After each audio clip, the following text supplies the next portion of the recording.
Welcome back. This is the IRS Radio Hour on AM560 The Answer. Want to thank you for joining us here today and every week at 5 o'clock. We always like to have you join us. We're here with Deborah Shriner, Jim Leahy, and we're here to inform and entertain. Isn't that right, Jim? That's right, ladies and gentlemen, because without entertaining, we can't inform. But if we inform, we must entertain. We don't really have to entertain. Because when we inform, it's Stop me while I'm ahead. You are there. Ladies and gentlemen, remember, Opem Tax Resolution is there for you. 312-664-6649 and visit ChicagoTaxTeam.com. It's going to be your hub to help fight. That was how you started the show, your first show. ChicagoTaxTeam.com. I didn't say it's going to be your hub because I didn't know. No, that was my side. That was something. So I'm going to move my microphone out of the way so I'm going to have a straight line at the camera because I'm going to look right at the camera when I'm going to talk about this next thing. So let's do our blog segment. It's the blog segment. The blog.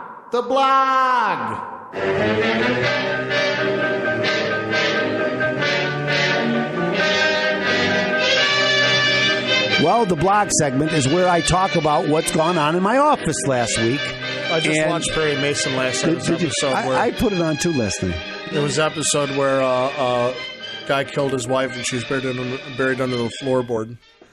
She went missing in Italy. There was no records of that. Isn't that also a Twilight Zone episode? You know what? It was I think all they're sharing I'm sure scripts. it was.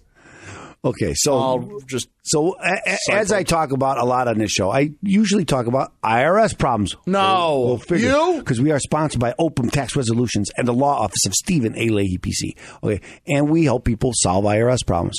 We know one of the things I preach about on this show is the 6 things you can do if you owe the IRS money, right? One thing you can do is you can pay them. Second thing you can do is you do an installment agreement. The third thing you can do is you could... Thank you, Jim. The third thing you could do is you could do a offer and compromise. The fourth thing you could do is currently not collectible status. The fifth thing you can do is you can file bankruptcy. And the sixth thing you can do is you can do nothing and let the process go and stay up at night and worry about it. Okay, because that's what you're going to do. Now you can solve it. Now what I'm going to talk about today is one of the ways that you could fix it. The fifth thing is bankruptcy. Now, oftentimes, many of my clients, they always say, the last thing I don't want to go through bankruptcy. I don't want to talk about my credit. It's not the credit thing because a lot of people who are thinking about bankruptcy, they're already having credit problems. Right, so that's a good point. So you're not going to hurt your credit. But won't that just completely ruin my credit? Well, that's just done. Never come back. This is a very good question, and the answer is sometimes, kind of counterintuitively, sometimes bankruptcy is the fastest way to recovery of your credit score. Right, because I'm wiping out all of my debt and I can start rebuilding it. If I don't wipe it out, I have to solve that debt, and that might take some time because I have to pay them.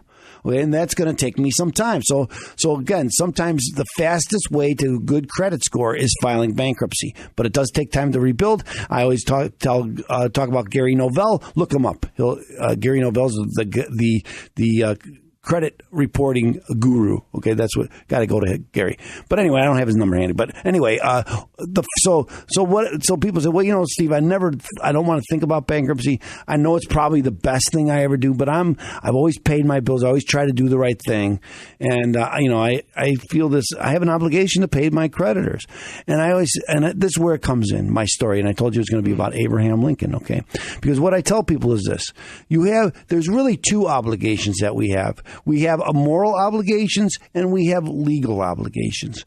Bankruptcy can protect you from your legal obligations, but guess what? It cannot protect you from your moral obligations. Okay, so I fall behind in some of my bills. These creditors are going to take legal action against me, and they're going to start coming after my bank account. They're going to start coming after my wages, and that's going to have an effect on my family. Okay, so my first priority is protecting my family, and this is where Abraham Lincoln comes in.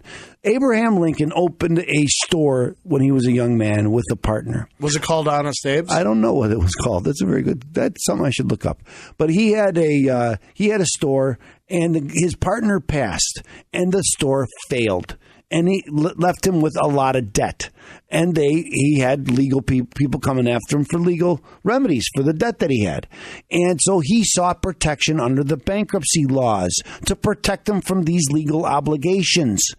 However, Honest Abe, he felt that he had moral obligations. So even though he protected himself through these, and again, this is Honest Abe we're talking about. So he lied. No, he never. He did not lie. He protected himself. He protected himself from these legal obligations, and he didn't have to repay these creditors.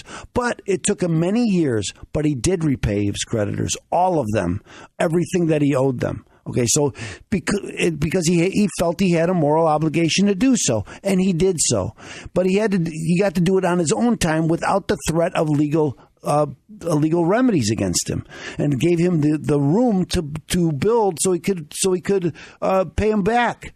Right. So, and live. And again, how many people would really do that? You think this? Well, I think I don't know if it were me, if I feel a moral obligation to repay for like Visa credit card. If I had a 22% interest rate that I've been paying them for all these years, I probably repaid them 100 times. Right. But I still owe them. I don't know if I personally would feel a moral obligation to pay them. I pay my bills so I do pay. Unlikely story. Okay, so, but I don't know if but for instance, maybe I have a family member or a friend who loaned me some money, and then I feel I seek protection under the bankruptcy laws.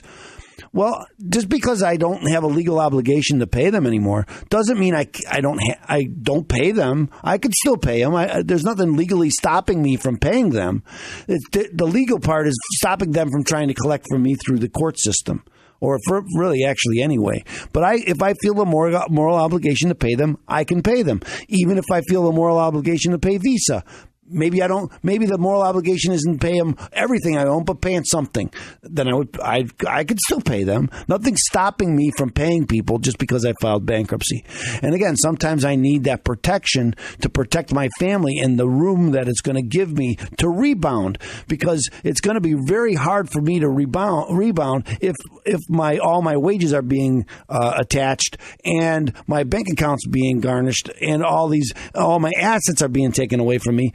That's not a good thing, and it's going to make it very hard for me to get back on my feet.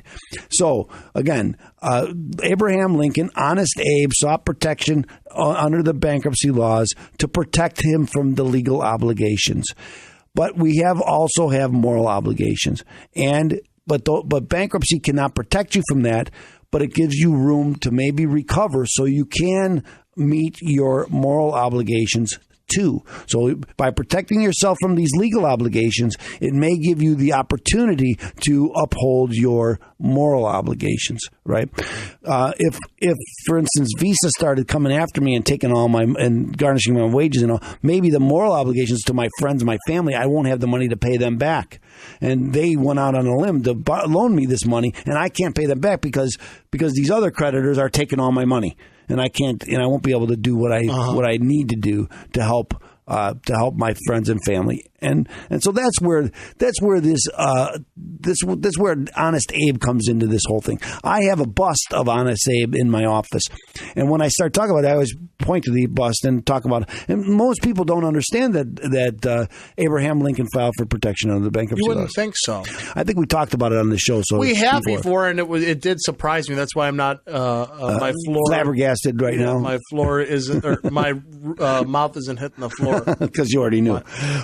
But again, so if you think that maybe bankruptcy would be the right answer for you, you should call me. I mean, we just do an investigation and find out. You don't have to file. I give you free information, and I'll tell you how it works. Okay, so this happens all the time. I got a friend of mine just yesterday called from David Hochberg. Friend of David Hochberg's called me. I told him what's going on. I reviewed how it might work for him, and I can review it how it might work for you. So call me at 312-664-6649. Tell Bonnie that you heard my show and I asked you to call, and she'll make an appointment for you on the phone, and we'll talk on the phone. Nobody could say it better than you. Remember, again, ladies and gentlemen, that's Opem Tax Resolutions, 312-664-6649, or visit ChicagoTaxTeam.com. It's going to be your hub to fight the IRS. ladies and gentlemen, you can't get your questions answered if you don't ask them, and you can't fix your problem if you don't address it. That's why Opem Tax Resolution is there for you. Now, ladies and gentlemen, hopefully you're enjoying the show. Remember, listen to our sponsors and then come right back, because without our sponsors, we're not on this great station, which is AM560 The Answer.